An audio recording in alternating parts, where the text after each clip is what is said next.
இப்போது கம்மி விலையில் வாங்கினா தான் ஃப்யூச்சரில் நல்ல லாபத்தில் வைக்க முடியும். அதனால் எனக்கு லோ பட்ஜெட்டில் இருக்க மாதிரி அந்த ஏரியாவில் இதுதாங்க லோ பட்ஜெட் அப்படிங்கிற மாதிரி ஒரு பிளாட்டு காட்டுங்க அப்படின்னு கேட்டுட்டு இருந்தீங்க. உங்களுக்காகவே எல்லா வசதியும் இருக்க மாதிரி ஒரு சூப்பராக லாபம் கொடுக்கக்கூடிய இடம் கொண்டு வந்திருக்கோங்க. இதில் என்னென்ன ஃபெசிலிட்டி இருக்குன்னா, டிடிசிபி ரெரா அப்ரூவ்ட் இருக்குது, தரமான அகலமான தார் ரோட் இருக்குதுங்க, ட்ரைனேஜ் வசதி இருக்குது, இபி வசதி இருக்குது, சுற்றிலுமே காம்பவுண்டு போட்டு கேட் போட்டு வச்சுருக்காங்க, சூப்பரான பாதுகாப்பு வசதியும் இருக்குது. சரிங்களா? இதையெல்லாம் விட இந்த ஏரியாவிலேயே இது தாங்க கம்மி பட்ஜெட்டு.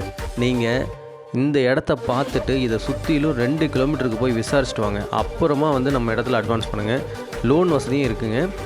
உங்களுக்கு வீடு கட்டணும் அப்படின்னா இது உங்களுக்கு கம்மியான பட்ஜெட்டாக இருக்கும். என்ன ரீசன்னா, நீங்கள் இடத்துல அமௌண்ட் கம்மியாக இன்வெஸ்ட் பண்ணிங்கன்னா வீட்டில் நீங்கள் அந்த அமௌண்ட்டை ஸ்பெண்ட் பண்ணலாம். நல்ல குவாலிட்டியான தரமான வீடு கட்ட முடியும். நம்ம பிளாட் எங்கே இருக்குன்னா, சேலம் மாவட்டம் கெங்கவள்ளி பக்கத்தில் தான் இருக்குதுங்க. வீடு கட்டுறதுக்கு அருமையான இடம், நல்ல தண்ணி வசதி இருக்கக்கூடிய சூப்பரான ஏரியா, அமைதியான சூழல். சரிங்களா? இன்றைக்கி நீங்கள் இன்வெஸ்ட் பண்ணிவிட்டு ஃப்யூச்சரில் விற்கணும் அப்படின்னாலுமே நல்ல லாபம் கொடுக்கும். ஏன்னா இது லோ பட்ஜெட்டுங்க. சரிங்களா? நீங்கள் சைட் விசிட் வாங்க, இடத்த பாருங்கள். இடம் பிடிச்சிச்சின்னா உடனே அட்வான்ஸ் பண்ணிக்கோங்க. நீங்கள் சுற்றி விசாரித்து பார்த்துட்டு அட்வான்ஸ் பண்ணுங்கள். சரிங்களா? புக்கிங் போயிட்டுருக்குங்க. முதல்ல வரவங்க தான் லாபம் பார்க்க முடியும். கம்மி பட்ஜெட்டில் வாங்கணும் அப்படின்னு தேடிட்டு இருக்க உங்களுக்காகவே அருமையான இடம், மிஸ் பண்ணிடாதீங்க. ஸ்க்ரீனில் தெரிய நம்பருக்கு உடனே கால் பண்ணுங்கள். சைட் விசிட் வாங்க. தேங்க்யூ.